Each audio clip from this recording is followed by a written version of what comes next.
مسلمانانی بەڕێز لە وتاری ئەمڕۆ باسی گوناحەکەین. گوناح زۆر خەتەرە، لە هەمان کاتیشدا زۆر لێمان نێزیکە خۆشەویستان.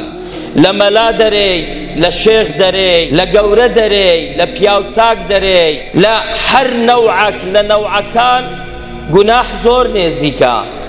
گوناح لەگە خوین و گۆشتێک هەڵبووە، گوناح لە ناو ماڵماندا هەیە، لە ژیانماندا هەیە. لە هەمان کاتدا گوناح سەرپێچی فەرمانی خوایە.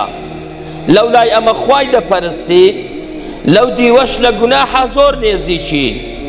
جا کەسی متەقی، کەسی ئیماندار خۆ لە هەموو گوناحێکە پارێزی وای لێ دێ لەکن خوا خۆشەویست دەردەچی. خۆشەویستان ئەی ئەو کەسێک کە هەر لە گوناحە و گوناحی هەر پێگچکەیە، پێغەمبەر زۆر جوانی باسەکە خۆشەویستان، ئاگاشی لە خۆ نییە.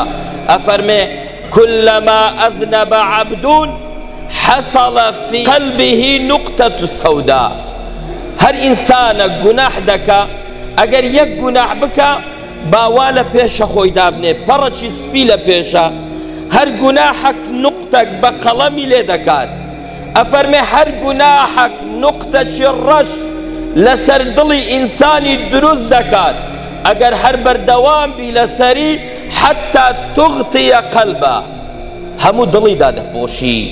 کاتێک کە دڵی داپۆشی چی لێ دێ؟ خوای گەورە باسی پێناسەی دەکا، ئەفەرمێ دڵی ڕق دەبی کەلحیجارەتی ئەو ئەشەد قەسوە، لە بەردی ڕقتر دەبی دڵی. لۆ تەماشا دەکا ئەوە قورئانە و ئەوە مزگەوتە و ئەوە چاکەیە و ئەوە خەرابەیە و ئەوە حەلالە و ئەوە حەرامە و لە مەلایەکی زیاتر ئەزانی، لە هەموو عالەمێ شارەزاترە، ئاگادارترە، لە مەدریسان جوابی مەلایەداتەوە.